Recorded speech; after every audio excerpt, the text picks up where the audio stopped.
ஃப்ராங்கா சொல்லணும்னா, வேர்ல்டு கிளாஸான ஒரு ஐபிஓ நம்மளோட சென்னை ஐஐடி அவங்க கூட இந்த கம்பெனியில ஸ்டேக் வச்சிருக்காங்க. அதுவும் 1, 2 இல்ல 23,00,000 ஈக்விட்டி ஷேர்ஸ் வச்சிருக்காங்க. ஸோ இது என்ன மேட்ரு? எதனால அவங்களுக்கு இந்த ஷேர்ஸ் கிடைச்சது? அத தாண்டி இவங்களோட பிசினஸ் மாடல் என்ன? இந்த ஐபிஓல அப்ளை பண்ணலாமா? வேண்டாமா? லாங் டெர்முக்கு பெஸ்ட்டா? இல்ல ஷார்ட் டெர்முக்கு பெஸ்ட்டா? இது எல்லாமே கம்ப்ளீட்டா பார்க்க போறோம். ரிவ்யூக்கு உள்ளாடி போகிறதுக்கு முன்னாடி உங்களுக்கு health insurance or term insurance personal guidance தேவைப்பட்டுச்சுன்னா டிஸ்கிரிப்ஷனில் நம்மளோட கூகுள் ஃபார்ம் லிங்க் ப்ரொவைட் பண்ணியிருப்போம். அதை கிளிக் பண்ணி நீங்கள் ஃபார்ம் ஃபில் பண்ணிங்கன்னா நானே டேரெக்டாக உங்களை ரீச் பண்ணுவேன். இப்போ நம்ம ரிவ்யூக்கு உள்ளாடி போயிடலாம்.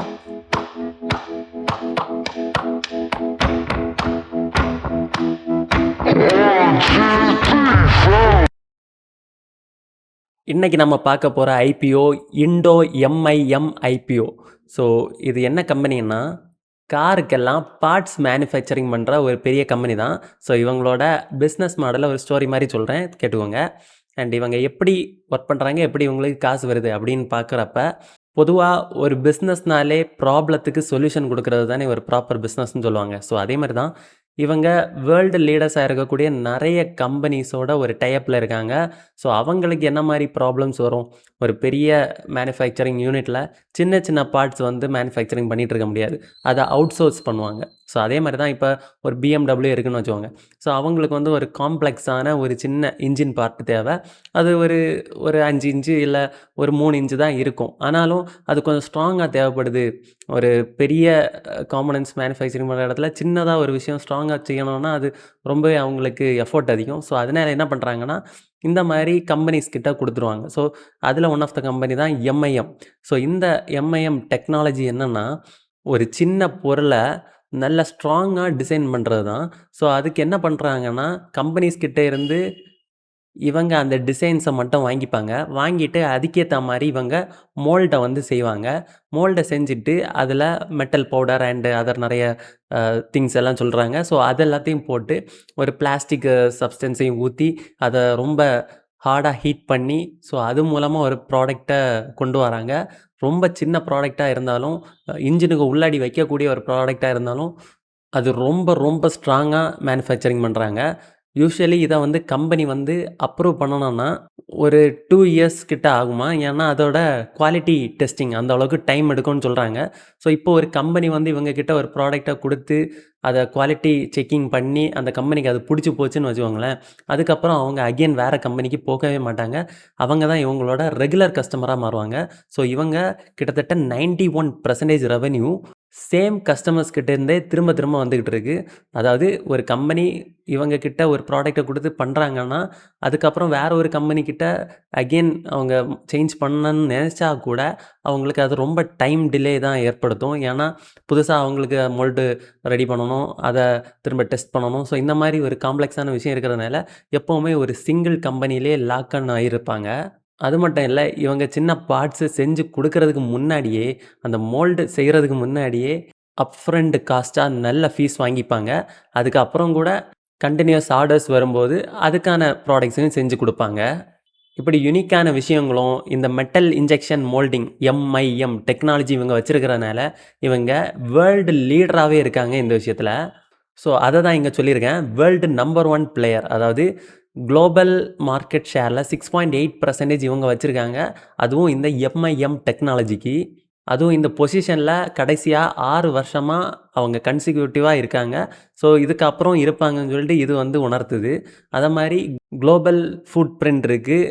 Like US, UK, India and 15 advance factories இந்த கண்ட்ரீஸில் வச்சுருக்காங்க. மெக்சிகோலேயும் வச்சுருக்காங்க. அண்டு குளோபலில் ஸ்கேல் பண்ணி மாஸ் ப்ரொடக்ஷனும் பண்ணிகிட்ருக்காங்க. அதே மாதிரி இந்தியாவிலேருந்து அதிகமாக எக்ஸ்போர்ட்டும் பண்ணுறாங்க. 72% அவங்களுக்கு வெளிநாட்டிலேருந்து தான் உள்ளே வருது, அதாவது ரெவென்யூவாக. அதில் முக்கியமான கண்ட்ரீஸ்ன்னு பார்த்திங்கன்னா north America and Europe. So அங்கே தான் அதிகமாக எக்ஸ்போர்ட் பண்ணுறாங்க. இந்த செக்டார் வந்து ஒரு ஹை மார்ஜின் செக்டார்னு சொல்கிறாங்க. ஏன்னா இவங்க வந்து யூனிக்கான விஷயங்கள் ப்ரொவைட் பண்ணுறதுனால இஷ்டத்துக்கு அவங்க சார்ஜ் பண்ணலாம் இல்லையா. ஸோ அதனாலேயே இவங்களோட மார்ஜின்ஸ் கொஞ்சம் அதிகமாக தான் இருக்கும்னு சொல்கிறாங்க. ஸோ இந்த ஐபிஓ எப்போ ஓப்பன் ஆகுதுன்னு பார்த்தீங்கன்னா 23rd July and IPO close ஆகிறது 27th அண்ட் ப்ரைஸ் பேண்ட் பார்த்தீங்கன்னா 461 to 485 ருபீஸ். ஸோ நம்ம 485 ருபீஸில் அப்ளை பண்ணால் தான் நமக்கு கிடைக்கிற பாசிபிலிட்டிஸ் அதிகம். அதே மாதிரி இஷ்யூ சைஸ் பார்த்தீங்கன்னா 3800 கோடிக்கான ஒரு பெரிய ஐபிஓ தான். மினிமம் இன்வெஸ்ட்மெண்ட் பார்த்தீங்கன்னா 14,550 ரூபா and expected listing date July 30. ஓகேங்களா? இந்த ஐபிஓவில் 400 கோடி வரைக்கும் ஃப்ரெஷ் இஷ்யூ தான். அதை வச்சு இவங்க ஹை இன்ட்ரெஸ்ட் பேங்க் லோனாக பே பண்ண போகிறாங்களாம். ஸோ இதனாலே என்ன ஆகும்னா அடுத்தடுத்த மாதங்களில் அவங்களோட ப்ராஃபிட்டபிலிட்டி இன்னும் அதிகமாக காமிக்க ஆரம்பிக்கும். ஏன்னா அதிகமான வட்டி கட்ட தேவையில்லை.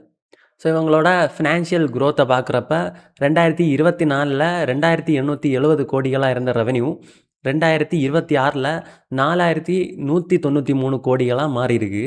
நம்ம ஃபர்ஸ்டே பார்த்த மாதிரி இவங்களோட எபிட்டா மார்ஜின் அதிகமாக தான் இருக்கும்னு சொல்லியிருந்தோம். அதே மாதிரி 25% அதிகமாக இருக்குது. 2026 533 கோடி லாபம் எடுத்திருக்காங்க. அண்டு ரிட்டர்ன் ஆன் இக்விட்டி 21% இருக்குது. கடைசி 3 வருஷமாக கன்சிஸ்டண்ட்டாக இவங்களோட ஆப்ரேட்டிங் மார்ஜின்ஸ் வந்து அதிகமாக தான் இருந்திருக்கு, 25%. ஸோ ரொம்பவே ஸ்ட்ராங்கான ஃபினான்ஷியல்ஸ் தான்.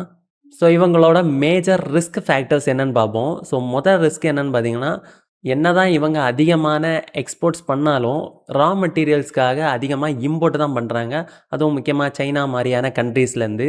ஸோ உங்களுக்கே தெரிஞ்சிருக்கும், அதிகமான ரா மெட்டீரியல்ஸ் வெளியிலேருந்து உள்ளே வருதுனாலே அந்தந்த கண்ட்ரீஸில் வார் சிச்சுவேஷனாக இருந்தாலும் சரி, வேறு ஏதாவது அந்த கண்ட்ரிக்கும் நமக்கும் ஏதாவது முரண்பாடுகள் வந்தாலும் சரி, டாக்ஸேஷன் ரைஸ் பண்ணாலும் சரி, ஸோ இந்த மாதிரி டைமில் எல்லாம் இம்போர்ட் பண்ணுற காஸ்ட் அதிகமாகிடும். ஸோ இந்த மாதிரி டைமில் இந்த கம்பெனிஸோட மார்ஜின்ஸ் அடி வாங்க வாய்ப்பு இருக்குது. கன்சிக்வெண்ட்டாக 3 இயர்ஸாக 25% மார்ஜின் வச்சுருக்காங்க. ஆனால் திடீர்னு இந்த மாதிரி ஏதாவது பிரச்சனை வந்துச்சுன்னா கண்டிப்பாக அந்த மார்ஜின் வந்து கம்மியாக வாய்ப்பு இருக்குது.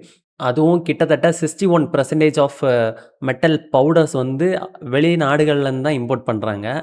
ஏன் வெளியிலேருந்து அதிகமாக இம்போர்ட் பண்ணுறாங்கன்னா, அவங்க யூஸ் பண்ணுற இந்த எம்ஐஎம் டெக்னாலஜிக்கு இந்த ஹை குவாலிட்டி மெட்டல் பவுடர்ஸ் வேணுமா. ஸோ அது வந்து இந்தியாவில் இல்லைன்னு சொல்கிறாங்க.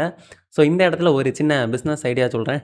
ஸோ இந்த எம்ஐஎம் ப்ராசஸ்க்கு ஏற்ற மாதிரி நீங்கள் மெட்டல் பவுடர் ப்ரொடியூஸ் பண்ணிங்கன்னா நீங்கள் இந்த கம்பெனிக்கு சப்ளை பண்ணலாம். ஸோ உங்களுக்கும் பிஸ்னஸ் கிடைச்ச மாதிரி இருக்கும், அவங்களுக்கும் ஒரு நல்ல விஷயமா இருக்கும். இந்த ரிஸ்க்கே அவாய்ட் பண்ணலாம். ஸோ இதனால் மேஜர் இம்பேக்ட்டுன்னு பார்க்குறப்ப நம்ம ஃபாரின் கரன்சியில் தான் நம்ம வாங்குவோம் இல்லையா, டாலர்ஸ். ஸோ டாலரோட மதிப்பு அதிகரிக்கும் போதும் நமக்கு பிரச்சனை தான் இந்த மாதிரி கம்பெனிஸுக்கு. அதே மாதிரி நமக்கு ஜியோ பொலிட்டிக்கல் டென்ஷன்ஸ்னாலேயும் சப்ளை செயின் இஷ்யூஸ் வர வாய்ப்பு இருக்குது. ஸோ ரா மெட்டீரியல் கிடச்சா தானே நம்ம செஞ்சு வெளிநாடுகளுக்கு எக்ஸ்போர்ட் பண்ண முடியும். உள்ளாடியே எதுவும் வராதப்ப எப்படி செஞ்சு அனுப்புறது. ஸோ இந்த மாதிரி பிரச்சனைகள் இங்கே இருக்குது. ஸோ இப்போ இதோட கிரே மார்க்கெட் ப்ரீமியமை பார்த்தீங்கன்னா ஆடி போயிருவீங்க. கிட்டத்தட்ட 42% அதிகமான லிஸ்டிங் கிடைக்கும்னு எக்ஸ்பெக்ட் பண்ணுறாங்க. அண்டு இந்த மாதிரி லிஸ்டிங் வரக்கூடிய ஐபிஓஸ் வந்து ரொம்ப நாளாச்சு நான் பார்த்து. ஸோ ரொம்ப நாளைக்கு அப்புறம் ஒரு 42% கிடைக்கும்னு இந்த ஐபிஓ வந்து சொல்கிறாங்க. ஆனால் எக்ஸாக்ட்லி இது மாதிரி நடக்குமான்னு கேட்டிங்கன்னா டவுட்டு தான். ஆனால் இப்போ இன்றைக்கி எஸ்பிஐ மியூச்சுவல் ஃபண்ட்ஸோட ஐபிஓ லிஸ்ட் ஆச்சு. அவங்களோட லிஸ்டிங் கெயின்ஸ் வந்து ஜஸ்ட்டு 6 to 7% சம்திங் தான். ஆனால் நம்ம வந்து ஐபிஓ பார்க்குறப்ப 20% கிட்டே இருந்துச்சு. ஸோ அதனால தான் நான் யூஸ்வலி 10%க்கு உள்ளாடி லிஸ்டிங் கிடைக்கக்கூடிய ஸ்டாக்கெல்லாம் வந்து ஐபிஓவில் பேச மாட்டேன், ரிவ்யூ பண்ண மாட்டேன். ஸோ ஏன்னா அது 10% தான் லிஸ்டிங்கே கொடுத்துருக்காங்கன்னா நம்ம ரியல் மார்க்கெட் லிஸ்டிங்கில் மேபி அது நெகட்டிவாக கூட லிஸ்ட் ஆகலாம். ஸோ அதனால் ஓரளவுக்கு குஷன் இருக்கிற மாதிரி 20%ஓ இல்லை 15க்கு மேலே கொஞ்சம் அதிகமாக போகிற மாதிரி இருந்தனா கூட தான் நான் வந்து ஐபிஓ ரிவ்யூ பண்ணுவேன். ஸோ இப்போதைக்கு இந்த கம்பெனி ஃபேர்லி வேல்யூடா அப்படின்னு பார்த்தீங்கன்னா கண்டிப்பாக ஃபேர்லி வேல்யூடு தான். ஏன்னா இவங்களோட upper price band 485 rupees. So இதுக்கு வந்து பிஇ பார்த்தீங்கன்னா 44 டைம்ஸ் அதிகமாக தான் இருக்குது. பட் இருந்தாலும் இது பெஸ்ட்டுன்னு சொல்கிறாங்க. ஏன்னா இந்தியாவில் கம்பேர் பண்ணுறத விட சைனாவில் இருக்க ஒரு கம்பெனியோட கம்பேர் பண்ணுறாங்க. அந்த கம்பெனியோட பிஇ பார்த்தீங்கன்னா 148 டைம்ஸ் அதிகமாக இருக்குது. ஸோ அதை கம்பேர் பண்ணும்போது இது ரொம்பவே அட்ராக்டிவான ப்ரைஸ் தான். So this is the best price to buy in அப்படின்னு சொல்கிறாங்க. அண்டு இந்த கம்பெனியில் நான் கண்டிப்பாக லிஸ்டிங்காக அப்ளை பண்ணுவேன். கண்டிப்பாக இது வரைக்கும் எந்த ஐபியும் கிடைக்கல. அதே மாதிரி போயிருச்சுன்னா நான் வந்து ஆஃப்டர் லிஸ்டிங் கொஞ்சம் நாளைக்கு அப்புறம் ஓரளவுக்கு செட்டில் ஆனதுக்கப்புறம் லாங் டேர்முக்கு கொஞ்சம் கொஞ்சமாக ஆட் பண்ணலான்னு இருக்கேன். ஸோ இதுக்கப்புறம் ஏதாவது சேஞ்சஸ் நடந்துச்சு அப்படின்னா நான் அதை கண்டிப்பாக சொல்கிறேன். அண்டு ஃபஸ்ட்டே ஐஐடி பற்றியெல்லாம் சொன்னியப்பா, அதை ஏன்ப்பா சொல்லலை அப்படின்னு கேட்டிங்கன்னா, ஸோ அதை ஃபைனலாக சொல்லலான்னு தான் நினச்சிருந்தேன். ஸோ அது ரொம்ப இம்பார்ட்டன்ட் இல்லை. இந்த கம்பெனியில் நம்மளோட சென்னை ஐஐடி மெட்ராஸ் வந்து 23 லேக் ஷேர்ஸ் வச்சுருக்காங்க. அது எப்படி வந்துச்சுன்னா, அந்த 1970ஸ்ல இந்த ஐஐடி மெட்ராஸ்ல படிச்ச ஒருத்தர் தான் இந்த கம்பெனியோட ஃபவுண்டர். ஸோ அவர் வந்து என்ன பண்ணியிருக்காருன்னா, இந்த ஐஐடில தான் நான் படிச்சேன். அதனால அவர் ஞாபகார்த்தமா ஒரு 200 சம்திங் கோடிகள் வந்து டொனேட் பண்ணணும்னு நெனச்சிருக்காரு. ஸோ அத வந்து காசா டொனேட் பண்றத விட, பெஸ்ட்டா அவர் ஷேர்ஸா டொனேட் பண்ணலான்னு இந்த கம்பெனில இருக்க ஒரு ஷேர்ஸா டொனேட் பண்ணியிருக்காங்க. ஸோ அத வந்து ஐஐடி மெட்ராஸ் என்ன பண்ண போறாங்க? ஸோ அதனால தான் அவங்க ஐபிஓல வந்து அத செல் பண்ணலான்னு வந்திருக்காங்க. ஸோ கிட்டத்தட்ட 0.1% சாரி கிட்டத்தட்ட 1% 0.92% இருக்கும்னு நெனைக்கிறேன். ஸோ எக்ஸாக்ட்லி இவ்வளோ ஸ்டேக் அவங்க வச்சிருக்காங்க. ஸோ அத இந்த ஐபிஎல் ஆஃபர் ஃபார் சேல்ல வந்து செல் பண்ணிட்டு, அவங்க அந்த காச அவங்களோட டெவலப்மெண்ட்டுக்கு எடுத்துப்பாங்க. ஸோ அத தாண்டி நம்ம வந்து இந்த கம்பெனியில கொஞ்சம் கொஞ்சமா இன்வெஸ்ட் பண்ணலாமா அப்படின்னு பார்த்தீங்கன்னா, கண்டிப்பா பண்ணலான்னு தான் நான் நெனைக்கிறேன். இருந்தாலும் உங்களோட ஓன் அனாலிசிஸ நீங்க இந்த பிடிஎஃப்ப டவுன்லோட் பண்ணி பார்த்து செக் பண்ணிட்டு, அதுக்கப்புறம் நீங்க டிசைட் பண்ணுங்க. செபி ரெஜிஸ்டர்ட் அட்வைசர் கிட்ட கண்டிப்பா கன்சல்ட் பண்ணிட்டு, உங்களோட டிசிஷன மேக் பண்ணுங்க. ஓகேங்களா? அதே மாரி நான் ஃபர்ஸ்ட் சொன்ன மாரி health insurance or term insurance பத்தி கத்துக்கணும். அத பத்தி ஐடியாஸ் இல்ல.